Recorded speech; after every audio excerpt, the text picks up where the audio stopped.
वातालयेशं वाता एषः निशं हृदि भावयामि।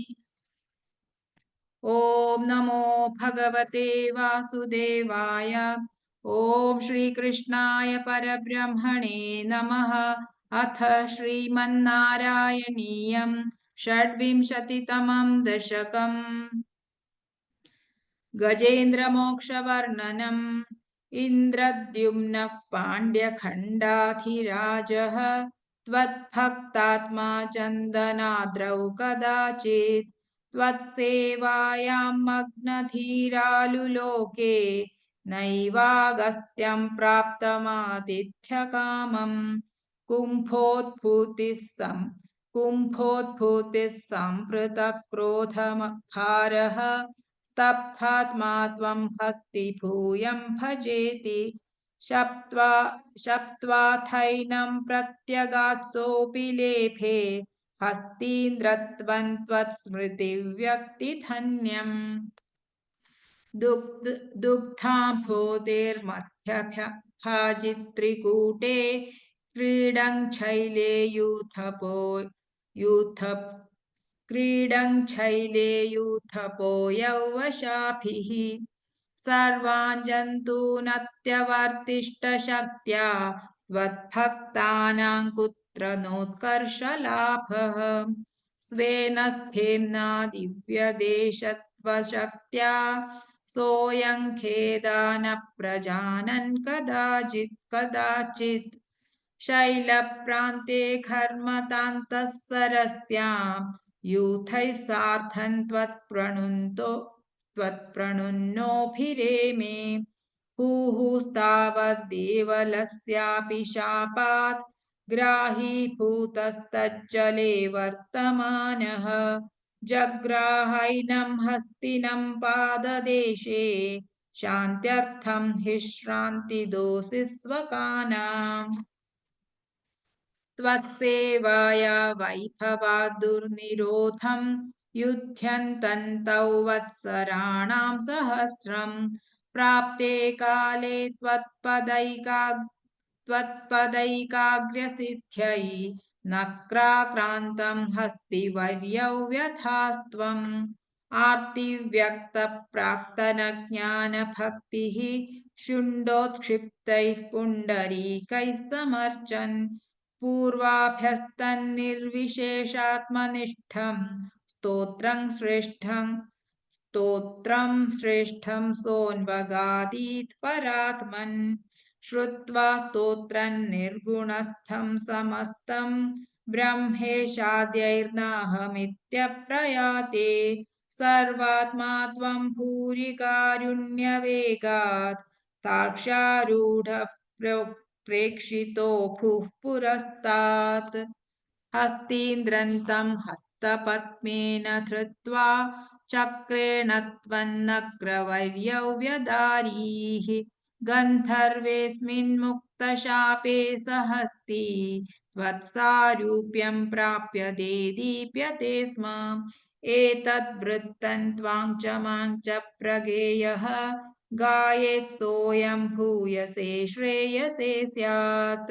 इत्युक्त्वैनन्तेन सार्धं गतस्त्वं धिष्ण्यौ विष्णो पाहि वातालयेश। इति श्रीमन्नारायणीये गजेन्द्रमोक्षवर्णनं नाम षड्विंशतितमं दशकं समाप्तं। नारायणाखिलगुरो भगवन्नमस्ते। नारायणाखिलगुरो भगवन्नमस्ते। अथ सप्तविंशतितमं दशकं क्षीराब्धिमथने कूर्मावतारवर्णनम्। दुर्वासासुरवनिताप्तदिव्यमाल्यं शक्राय स्वयमुपदाय तत्र भूयः नागेन्द्रप्रतिमृदिते शशापचक्रं काक्षान्तिस्त्वदितरदेवतां शजानां शापेन प्रथितजरेथ निर्जरेन्द्रे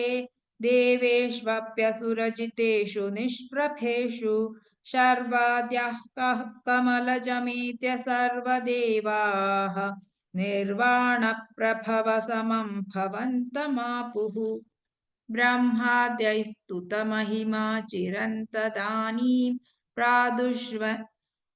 प्रादुष्यन्वरदपुरः प्रेण धाम्ना हे देवादितिजकुलैर्विधाय सन्धिं पीयूषं परिमथतेति पर्यशास्त्वम् सन्धानं कृतवती दानवैः सुरौघे मन्थानन्नयति मदेन मन्दराद्रिम् भ्रष्टेऽस्मिन् बदरमिवोद्वहन् खगेन्द्रे सद्यस्त्वौ विनिहितवान् पयः पयोथौ आथाय द्रुतमथ वासुकिवरत्रां पाथोथौ विनिहित सर्वबीजजाले प्रारब्धे मथनविधौ सुरासुरैस्तैः व्याजा त्वं भुजगमुखे करोऽसुरारीन् क्षुब्धाद्रौ शुभितजलोदरे तदानीं दुग्धाब्धौ गुरुतरभारतो निमग्ने देवेषु व्यथिततमीषु तत्प्रियैषी प्राणैषिः कमठतनुन् कठोरपृष्ठाम् वज्रातिस्थिरतरकर्परेण विष्णो विस्तारात् परिगतलक्षयोजनेन अम्भोधेः कुहरगतेन वर्ष्मणा त्वं निर्मग्नं क्षितिधरनाथ मुन्निनेथ उन्मग्ने झटिति तदा थराथरेन्द्रे निर्मेथुर्दृढमिह सम्मदेन सर्वे आविश्यद्वितयगणेऽपि सर्पराजे वैवश्यं परिशमयन्न विवृधस्तान् उद्दामभ्रमणजवो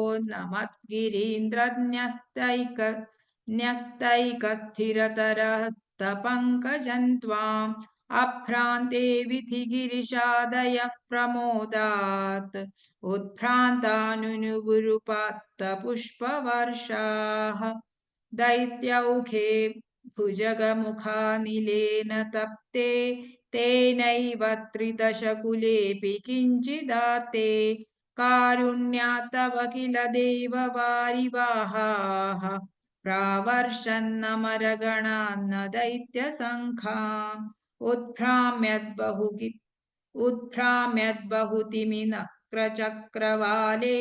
तत्राब्धौ चिरमथितेऽपि निर्विकारे एकस्त्वं करयुगकृष्टसर्पराजः सम्राजन् पवनपुरेश पाहि रोगात् इति श्रीमन्नारायणीये क्षीराब्धिमथने कूर्मावतारवर्णनं नाम सप्तविंशतितमं दशकं समाप्तं नारायणाखिलगुरो भगवन्नमस्ते नारायणाखिलगुरो भगवन्नमस्ते अथ अष्टाविंशतितमं दशकम् अमृतमथने कालकूटाद्युत्पत्तिवर्णनं लक्ष्मीस्वयंवरवर्णनम् अमृतोत्पत्तिवर्णनं च गरलन्तरलानलं पुरस्तात् जलधेरुद्विजगालकालकूटम् अमरस्तुतिवादमोदनिघ्नः निपपौ भवत्प्रियार्थम् विमथत्सु सुरासुरेषु जाता सुरभिस्तां ऋषिषुन्यथा स्त्रिधामन् हयरत्नमभूदथेभरत्नम् द्युतरुश्चाप्सरसः सुरेषु तानि जगदीश भवत्परा तदानीं कमनीया कमला बभूव देवी अमलामवलोक्य या विलोलः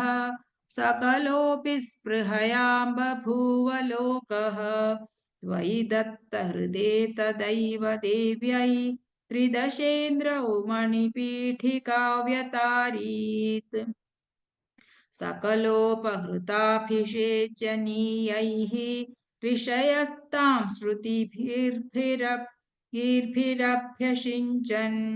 अभिषेकजलानुपातिमुग्धत्वतपाङ्गैरवभूषिताङ्गवल्ली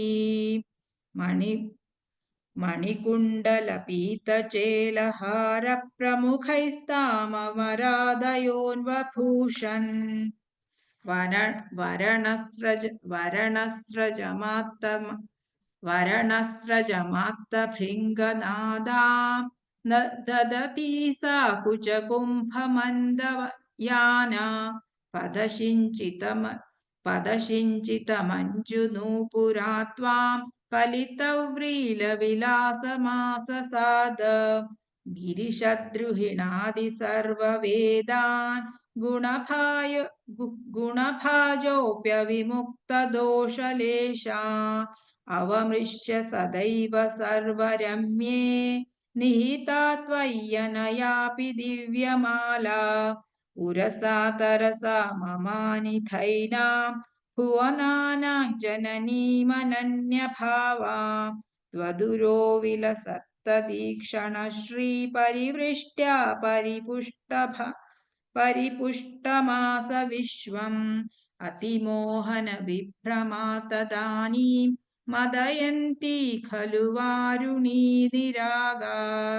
तमसः पदवीमदास्त्वमेनाम् अतिसम्माननया महासुरेभ्यः तरुणाम्बुदसुन्दरस्तदा त्वं ननु धन्वन्तरिरुत्थितोऽम्बुराशेः अमृतं कलशे वहन् कराभ्याम् अखिलार्तिं हर मारुतालयेश इति श्रीमन्नारायणीये अमृतमथने कालकूटाद्युत्पत्तिवर्णनं लक्ष्मीस्वयंवरवर्णनम् अमृतोत्पत्तिवर्णनं चेति अष्टाविंशतितमं दशकं समाप्तं नारायणाखिलगुरो भगवन्नमस्ते नारायणाखिलगुरो भगवन्नमस्ते अथ एकोनत्रिंशत्तमं दशकं देवानाममृतोपलब्धिप्रकारवर्णनम् उद्गच्छतस्तव करादमृतं हरत्सु दैत्येषु तान् शरणाननुनीय देवान् सद्यस्तिरोदधितदेव भवत्प्रभावात् उद्यत्स्वयूथ्यकलहादितिजा बभूवुः श्यामामृजापि वयसापि तनुं तदानीं प्राप्तोऽसि तुङ्गकुचमण्डलभङ्गुरान् त्वम् पीयूषकुम्भकलहं परिमुच्य सर्वे तृष्णाकुलाः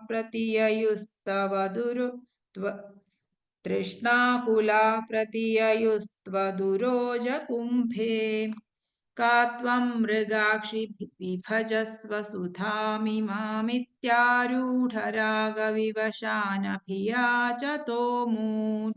विश्वस्य ते मयि कथं कुलटास्मि दैत्याः इत्यालपन्नपि सुविश्वसितानतानीः मोदात्सुधा कलशमेषु दतत्सु सा त्वं दुश्चेष्टितं मम सहध्वमिति ब्रुवाणा पङ्क्तिप्रभेदविनिवेशितदेव दैत्याः लीलाविलासगतिभिः समदासुधान्ताम्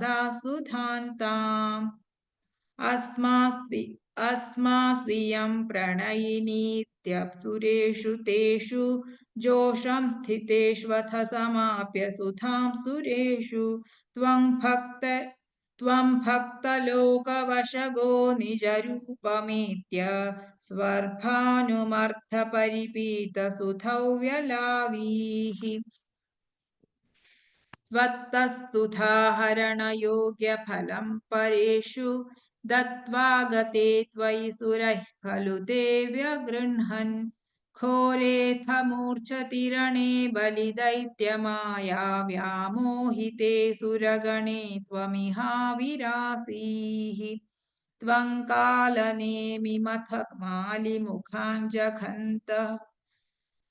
त्वं कालनेमिमथ मालिमुखाञ्जघन्त शक्रो जघानबलिजम्भबलान् सपाकान् शुष्काद्रदुष्करवथे नमुचौ च लूने हेनेन नारदगिरान्यरुणोरणन्त्वम्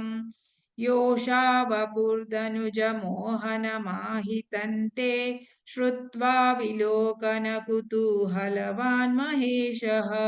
भूतैः समं गिरिजया जगतः पदन्ते स्तुत्वा ब्रवीदभिमतं त्वमथोतिरोधाः आरामसीमनिजगन्दुकघातलीलालोलायमाननयनाकमनीं मनोज्ञां त्वामेष वीक्ष विकलत्वसनां मनो भूवेगादनङ्गरिपुरङ्गसमालिलिङ्ग भूयो भूयोऽपि विद्रुतवतीमुपधाव्य देवः वीर्यप्रमोक्षविकसत्परमार्थबोधः त्वन्मानितस्तव महत्त्वमुवाच देव्यै तत्तादृशस्त्वमववात निकेतनाथ इति श्रीमन्नारायणीये देवानाममृतोपलब्धिप्रकारवर्णनं नाम एकोनत्रिंशत्तमं दशकं समाप्तम् नारायणाखिलगुरो भगवन्नमस्ते नारायणाखिलगुरो भगवन्नमस्ते अथ त्रिंशत्तमं दशकं वामनावतारवर्णनम् शक्रेण संयति हतोऽपि बलिर्महात्मा शुक्रेण जीविततनुः क्रतुवर्धितोष्मा विक्रान्तिमान् भयनिलीनसुरान् त्रिलोकीं चक्रे वशे स तव चक्रमुखादभीतः पुत्रार्तिदर्शनवशादतिथिर्विषण्णा तं काश्यपन्निजपतिं शरणं प्रपन्ना त्वत्पूजनं तदुदितं हि प्रयोव्रताख्यं साद्वादशाहमचरत् त्वयि भक्तिपूर्णा तस्यावथौ त्वयि निलीनमतेरमुष्याः श्यामश्चतुर्भुजवपुः स्वयमाविरासीः नम्रां च तामिह भवत्तनयो भवेयं गोप्यमदीक्षणमिति प्रलपन्नयासीः त्वं काश्यपे तपसि सन्निदधत्तदानीं प्राप्तोऽसि गर्भमतितेः प्रणुतो विधात्रा प्रासूत च प्रकटवैष्णवदिव्यरूपं सा द्वादशी श्रवणपुण्यदिने भवन्तं पुण्याश्रमन्तमभिवर्षति पुष्पवर्षैः हर्षाकुले सुरकुले कृततूर्यघोषे बद्ध्वाञ्जलिं जय जयेति नुतः पितृभ्यां त्वन्तक्षणे पटुतमौ वटु नृपमाथाः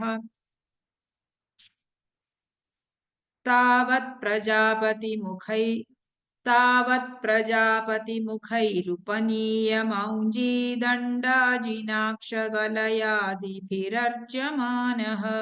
देदीप्यमानवपुरीशकृताग्निकार्यः त्वं प्रास्थिता बलिगृहं प्रकृताश्वमेधम् गात्रेण भाविमहिमोचितगौरवं प्राक् व्यावृण्वतेव धरणीं चलयन्नयासीः छत्रां परोष्मतिरणार्थमिवादधानः दण्डं च दानवदनेष्विव सन्निधातुं तान्नर्मदोत्तरतटे हयमेधशालां आसेदुषित्वैरुचा तव रुद्धनेत्रैः भास्वान् किमेष दहनो नु सनत्कुमारः योगीनुकोऽयमिति शुक्रमुखैश्च शङ्के आनीतमाशु भृगुभिर्महसाभिभूतैः त्वां रम्यरूपमसुरः पुलकावृताङ्गः भक्त्या समेत्य सुकृती परिनिज्य पादौ तत्तोऽयमन्वधृतमूर्धनि तीर्थतीर्थम् प्रह्लादवंशजतया क्रतुभिर्द्विजेषु विश्वासतो नु तदिदन्दितिजोऽपि लेभे यत्ते पदाम्बुगीशस्य शिरोऽभिलाल्यम् सत्त्वौ विभो गुरुपुरालय पालयेत्थाः इति श्रीमन्नारायणीये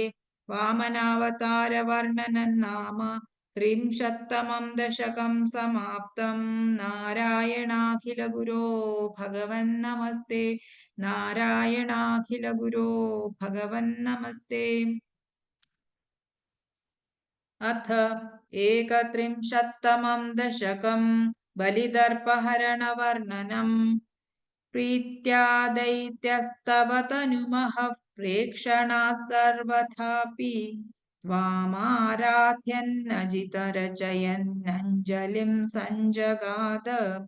मत्तः किं ते समभिलषितौ विप्रसूनो वदत्वं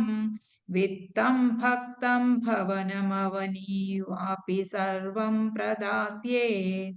तामक्षीणां बलिगिरमुपाकर्ण्यकारुण्यपूर्णोऽप्यस्योत्सेकं शमयितुमना दैत्यवंशं प्रशंसन् भूमिं पादत्रयपरिमितां प्रार्थयामासिथ त्वं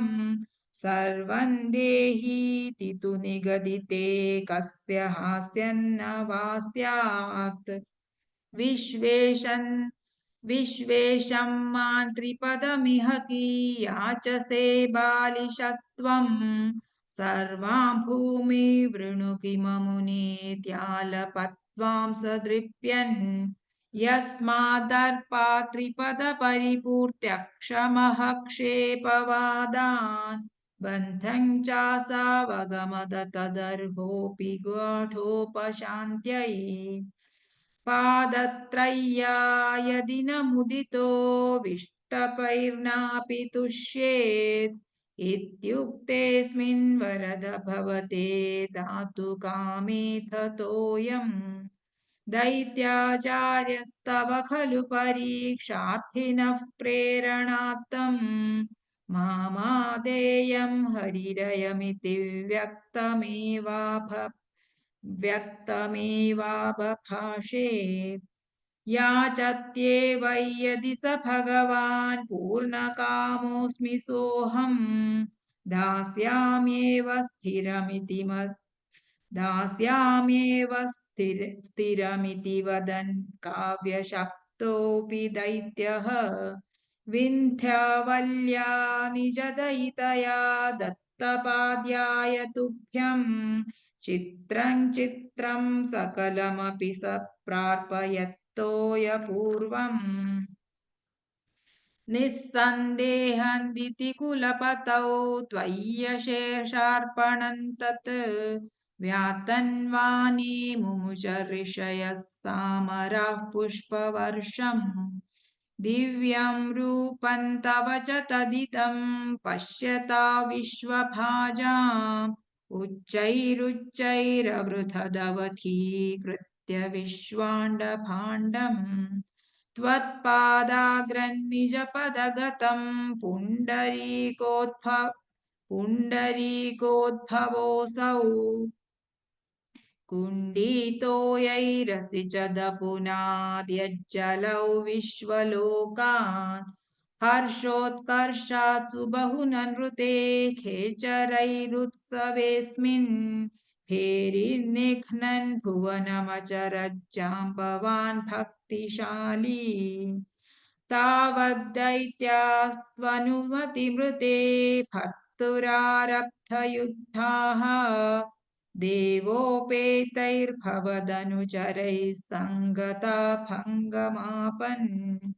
कालात्मायौ वसति पुरतो यद्वशात् स्मः हिवो युद्धैरिति बलिगिरातोऽथ पातालमापुः पाशैर्बद्धं पतगपतिना दैत्यमुच्चैरवादीः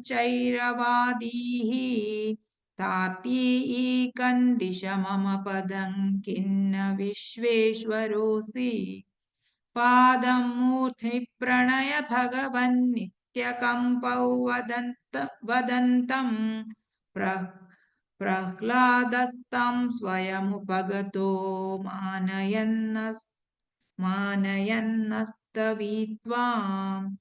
दर्पोच्छित्यै विहितमखिलं दैत्यसिद्धोऽसि पुण्यैः लोकस्तेस्तु त्रिदिव विजयी वासवत्वं च पश्चात् मत्सायुज्यं भज च पुनरित्यन्वगृह्णा बलिं विप्रैसन्तानितमखवरः पाहि वातालयेश इति श्रीमन्नारायणीये बलिदर्पहरणवर्णनं नाम एकत्रिंशत्तमं दशकं समाप्तं नारायणाखिलगुरो भगवन्नमस्ते नारायणाखिलगुरो भगवन्नमस्ते अथ द्वात्रिंशत्तमं दशकं मत्स्यावतारवर्णनम् पुरा हयग्रीवमहासुरेण षष्ठान्तरान्तोऽद्यदकाण्डकल्पे निन्द्रोन्मुखब्रह्ममुखाधृतेषु वेदेष्वदित्सः किल मत्स्यरूपम् सत्यव्रतस्य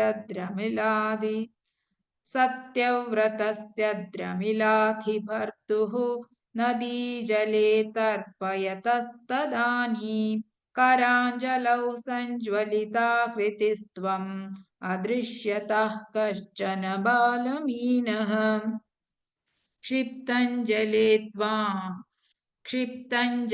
त्वां चकितौ विलोक्य निन्येम्बुपात्रेण मुनिस्वगेहम् स्वल्पैरहोभिः कलशीं च कूपं वापीं सरश्चानशिषे विभो त्वं वापीं सरश्चानशिषे विभो त्वं योगप्रभावात् भवदाज्ञयैव नीतस्ततस्त्वं मुनिना पयोधिं पृष्टो मुना कल्पदिदृक्षुमेनं सप्ताहमास्वेति वदन्नयासीः प्राप्ते त्वदुक्ते हनिवारिधारा परिप्लुते भूमितले मुनीन्द्रः सप्तर्षिभिः सार्धमपारवारिण्युद्घूर्णमानः शरणय्ययौ त्वाम् धरान्त्वदादेशकरीमवाप्तां नौरूपिणीमारुरुहुस्तदा ते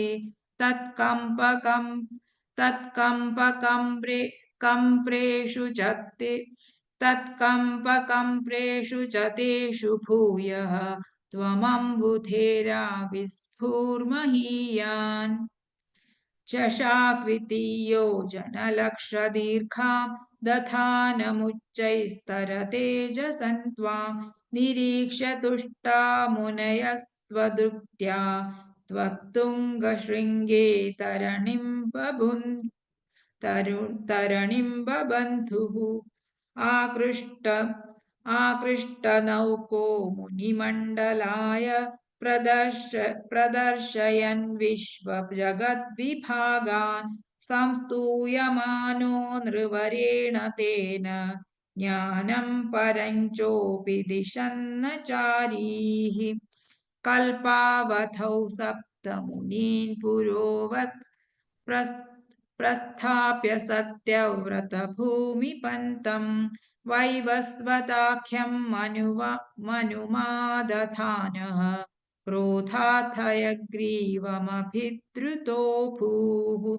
स्वतुङ्गशृङ्गक्षतवक्षसन्तं निपात्य दैत्यन्निगमान् गृहीत्वा विरिञ्चये प्रीतहृदे ददानः प्रभञ्जनागारपते प्रपायाः इति श्रीमन्नारायणीये मत्स्यावतारवर्णनं नाम द्वात्रिंशत्तमं दशकं समाप्तं। नारायणाखिलगुरो भगवन्नमस्ते। नारायणाखिलगुरो भगवन्नमस्ते।